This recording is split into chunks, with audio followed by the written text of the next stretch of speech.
Bueno, yo quería en primer lugar dar las gracias a la organización del Congreso por su amable invitación. Yo siempre me he sentido muy bien entre cirujanos, en casa y en el hospital, incluso cuando estaba de guardia, que es un escenario un poco más complicado.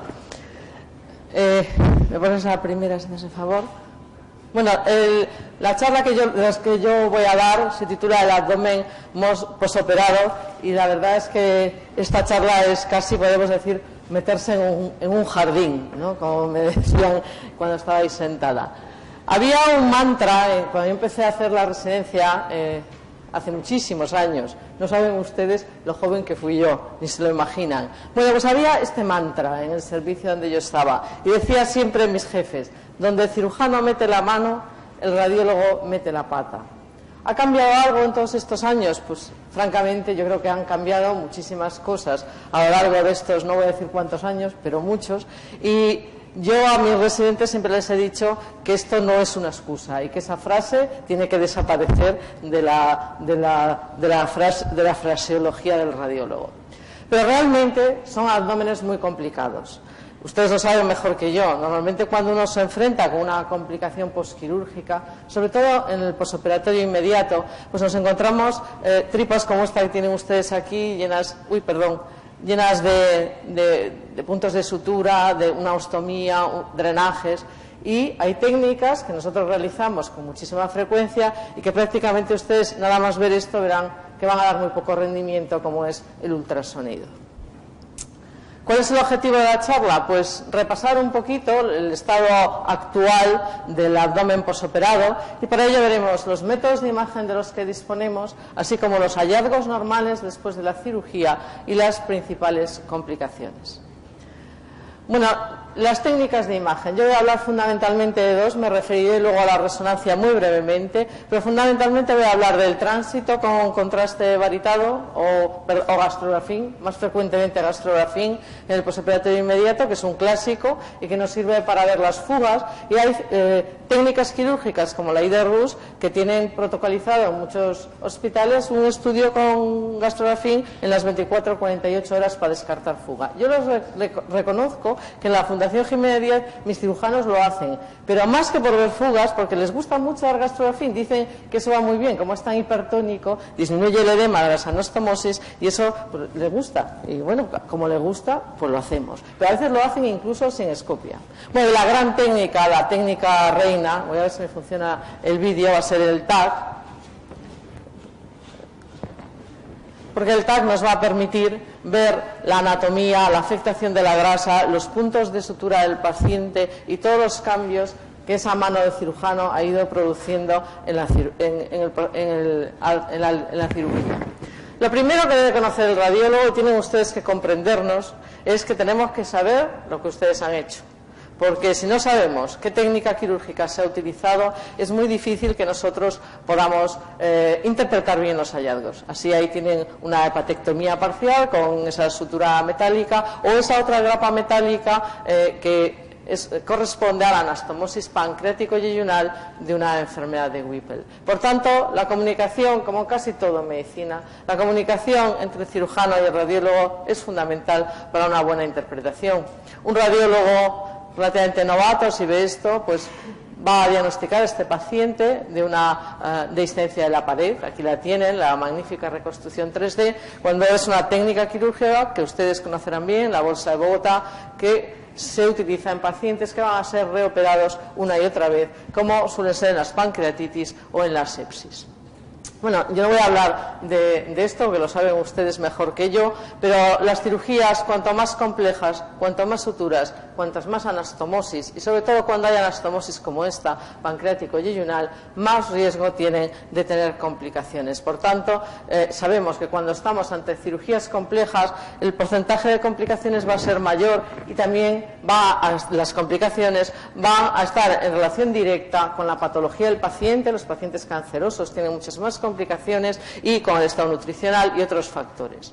Pero es que estas cirugías complejas también tienen una interpretación compleja. Y yo les pongo aquí los hallazgos normales que vemos tras una cirugía de Whipple. Pues normalmente vemos aerobilia, señalada por la flecha, en relación con la manipulación de la vía biliar. También vamos a ver un aumento de densidad en la zona de la cabeza del páncreas, que la mayor parte de las veces corresponde a asas, a la interposición del yeyuno, el remanente gástrico, veremos los puntos de sutura y también veremos las asas intestinales, las asas de yeyuno en la localización habitual de la cabeza de páncreas, que si están vacías, no tienen ni agua ni contraste, las puede confundir el radiólogo con una recidiva y no es nada infrecuente que esto ocurra. Bueno, esta es otra cirugía compleja.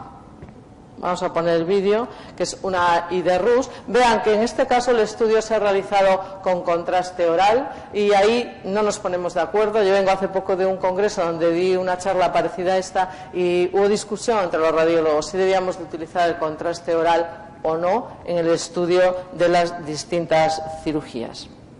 Bueno, aquí tenemos otro estudio de una IDRUS. Como no hay tiempo no lo voy a pasar, en este caso no tenía contraste. ¿Cuáles son los hallazgos que podemos esperar y que vemos en un paciente después de una posoperado y que no son patológicos? Pues son bastantes y muy variados. Obviamente es normal ver un poco de neumoperitoneo. ¿Y cuánto? ¿Y hasta cuándo?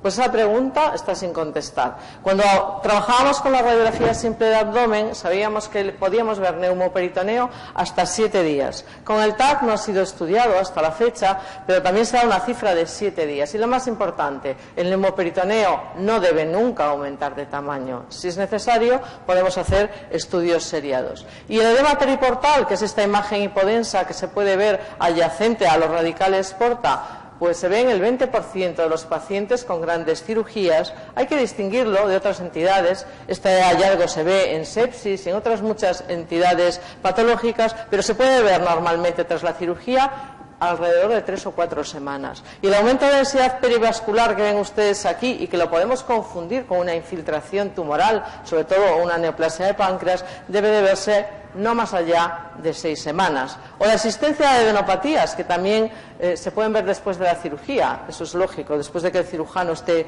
hurgando, a perdonar, se pueden ver adenopatías. Y ese hallazgo, ¿cuánto tiempo se puede ver? Pues unos 2 meses.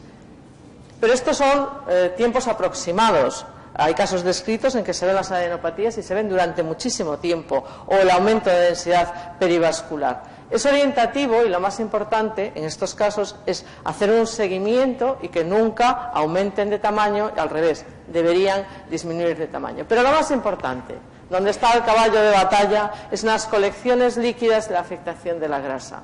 Un paciente en el posoperatorio inmediato normal puede tener pequeñas colecciones líquidas que además tienen la mala costumbre de situarse adyacentes al campo quirúrgico. Y esto también lo hacen las fístulas y los abscesos. ¿Y qué vamos a hacer con estas colecciones? Pues tenemos varias opciones. Uno es monitorizar el estudio y hacerle controles y saber que están disminuyendo de tamaño. Eso no es ningún problema por parte de los radiólogos. Lo que pasa es que a veces son pacientes difíciles de trasladar al servicio de rayos que vienen de la UBI. Y la siguiente solución que podemos tener cuando vemos estas colecciones, que incluso a veces tienen burbujas aéreas, como en este caso, y todavía dan más miedo, es funcionarlas, obtener líquido, mandarlo a analizar y pedir amilasa o pedir otros marcadores, incluso enviarlos a microbiología para ver si se trata de colecciones patológicas o no. Bueno, otros hallazgos normales por cirugía es el edema del asa aferente, como este que ven ustedes aquí, ven la anastomosis del Whipple y esta asa intestinal que tiene la pared engrosada. Bueno, esto puede verse durante 3 semanas y una complicación que todos conocen y que los radiólogos también navegamos en aguas procelosas es el hilio paralítico después de la cirugía, que como norma general no debe verse más allá de 1 semana después de la cirugía. Y vamos a recorrer rápido, que vamos mal de tiempo, las complicaciones más frecuentes, que yo las he dividido así, de esta manera. Podría haberlas dividido en precoces y tardías, pero bueno, las he dividido así, vasculares mecánicas infecciosas y otras, para hacer un repaso muy rápido de este tipo de patología. Bueno, el sangrado suele ser una complicación que vemos en el posoperatorio inmediato, y el TAC es una técnica espléndida para ver no solo el hematoma, que lo ven aquí, este es el signo del coágulo centinela, sino esta mancha suspendida, vean, es un TAC hecho fase arterial, la aorta tiene mucho contraste, que obviamente está en el lecho de la vesícula biliar. Esta es una reconstrucción del TAC, donde vemos la mancha adyacente, el contraste extravasado adyacente al cístico, y que el radiólogo intervencionista pudo embolizar con gran precisión, porque estos estudios nos sirven para orientar al radiólogo intervencionista en qué vaso exactamente tiene que embolizar. Bueno, esto es otro caso después de una cesárea que vamos a pasar muy rápido. La trombosis es una complicación más tardía después de las grandes cirugías. Algunas producen clínica y otras incluso pueden ser asintomáticas. Y aquí vean cómo veremos la porta, la esplénica, y vean que falta la vena mesentérica en relación con una cirugía de Whipple. Otra complicación, pseudoneurismas por lesión del vaso del cirujano o incluso infartos por compresión o lesión vascular. Esa imagen que ven ahí es un infarto esplénico, una lesión hipodensa de morfología triangular, o este otro que es más raro, que vean como el hígado es muchísimo menos denso que el bazo. Es muy raro porque el hígado tiene una doble circulación, pero este paciente tenía una isquemia hepática en relación con lesión vascular, y después de la cirugía podemos ver también isquemia intestinal. Ahí tenemos el aire en la pared del intestino, a veces por lesión vascular y otras veces en cirugías complejas secundaria de la hipotensión en el acto quirúrgico. Y bueno, esta es una tromboembolismo pulmonar que como complicación vascular pues se puede ver en un TAC abdominal cuando estamos cortando las bases. Las complicaciones mecánicas, todos ustedes las conocen: obstrucción de la anastomosis, bridas, adherencias, hernias, la eventración, y dos palabras del síndrome compartimental. Les voy a poner algún ejemplo de obstrucciones intestinales, algunas raras. La causa más frecuente de una obstrucción después de la cirugía suele ser la estenosis de la anastomosis, aproximadamente 7 o 10 días después de la cirugía. Pero bueno, hay pacientes complejos, como este que tenemos aquí. Vean que a este le dimos contraste oral tratando de determinar la causa de la obstrucción, y se trataba ni más ni menos de una brida precoz en el posoperatorio inmediato, que no es frecuente pero puede ocurrir. Las adherencias, que todos ustedes conocen, que se ven más en la cirugía séptica, en la cirugía sucia, como ven aquí en la pelvis, con ese cambio de calibre. Veían las asas dilatadas en el abdomen superior y el cambio de calibre en el ilion pélvico. Y la hernia a través del puerto de la laparoscopia también es una complicación que vemos en el posoperatorio inmediato, que la pueden ver aquí. Pero también se puede obstruir, además del asa eferente, el asa aferente. Y todos ustedes conocen el síndrome del asa aferente, con esta dilatación del remanente gástrico, de la vía biliar y de las asas del asa aferente, el yeyuno, que comprime la vía biliar. Y es muy frecuente y muy difícil de diagnosticar las hernias internas. Las hernias internas se producen a través de los orificios que el cirujano hace en el mesenterio, por ejemplo en la Iderrus, para pasar el asa de yeyuno, y la vamos a ver como un pelotón de asas amontonadas en una localización poco habitual, y a veces se acompañan de la existencia de líquido libre cuando hay compromiso ya de la vascularización del asa intestinal. Bueno, este es un ejemplo de un vólvulo gástrico, que lo ven ahí, el estómago con el fundus gástrico y el antro en la porción más alta por encima del diafragma. La eventración, que también es una complicación temida por el cirujano, y que vean en este caso en una eventración en el posoperatorio inmediato. El paciente todavía tiene eclipse y todavía tiene un poquito de aire en la pared abdominal. Dos palabras del síndrome compartimental. Saben que los intensivistas lo conocen muy bien, que es frecuente en los quemados y en la sepsis, y que no es ni más ni menos que la afectación, la repercusión sobre las estructuras vasculares de un aumento de volumen del abdomen, que puede ser también secundaria a pancreatitis o a complicaciones postquirúrgicas.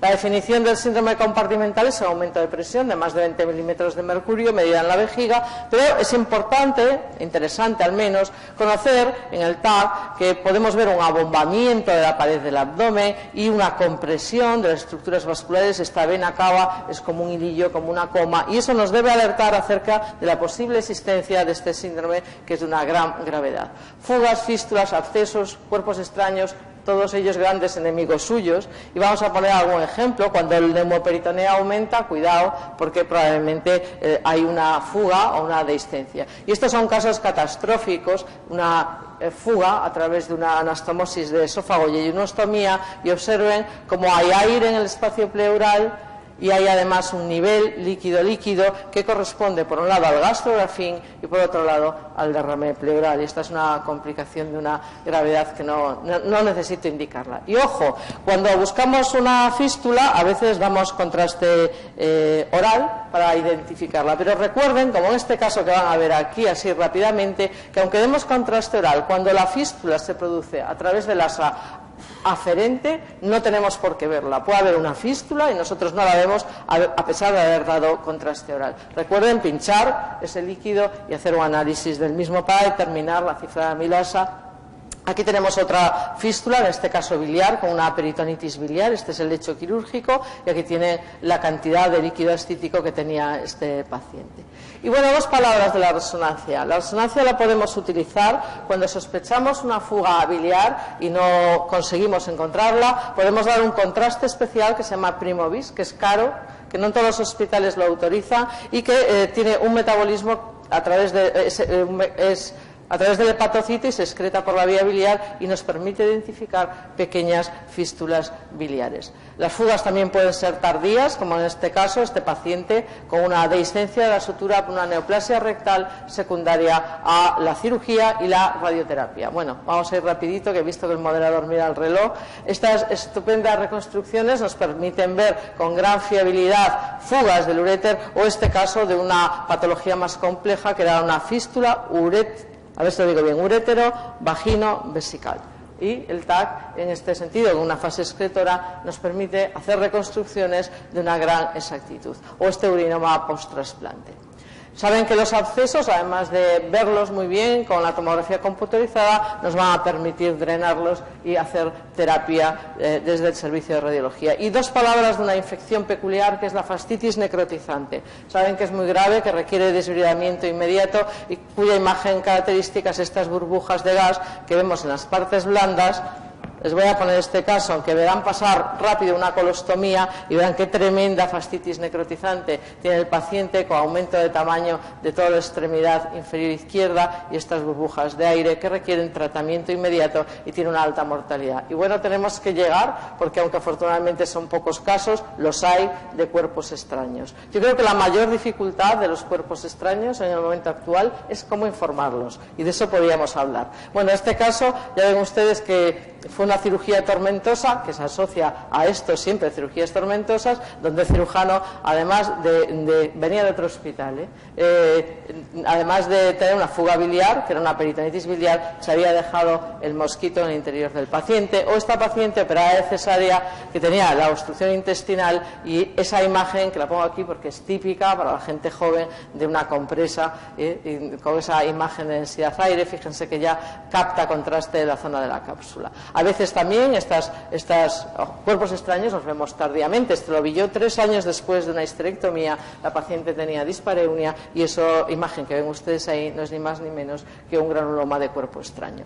Bueno, otras complicaciones más raras, voy a pasarlas rápido, como estos linfoceles o este desmoide, una paciente con un Gardner, pues esto ya es más raro. Y ya voy a acabar. ¿Qué errores vamos a cometer los radiólogos? Pues el error es fácil, o por defecto o por exceso. Podemos interpretar, y así fue en este caso, por un radiólogo poco experto, que el paciente cirujano, mi paciente tiene fiebre, mi paciente tiene que tener un absceso, y entonces nosotros nos presionamos mucho por los cirujanos. El que estaba de guardia, que era un radiólogo poco experto, vio esto y inmediatamente entró ahí con un trocar, y esto no era ni más ni menos que un seroma. Conviene, antes de poner un drenaje, hacer una punción, y si el líquido no es pus franco, entonces lo podemos mandar a micro y analizarlo. Y a veces, o este otro caso, que también un residente lo dio como un absceso, cuando eso no es nada más ni nada menos que una dilatación de la uretra prostática posquirúrgica. Bueno, pero a veces nos quedamos por defecto. Como este paciente en el que vimos esa imagen que ven ustedes ahí, en las partes blandas, con una burbuja de aire en el postquirúrgico inmediato, dijimos, bueno, pues eso debe ser que todavía tiene un poquito de gas ahí, y fíjense ustedes, unos días después, la fascitis necrotizante que tenía el paciente. ¿Y qué conclusiones sacamos? Pues que realmente mis jefes tenían razón. Es muy difícil la interpretación del abdomen postquirúrgico, pero no nos debemos de escudar en esa frase. Es una exploración difícil, el radiólogo debe tomarlo con mucho interés, debe ponerse en contacto con el cirujano y se ve hallazgos muy sospechosos y sobre todo el paciente está grave, debemos de puncionar y tratar de ponerle solución. ¿Qué exploraciones debemos hacer?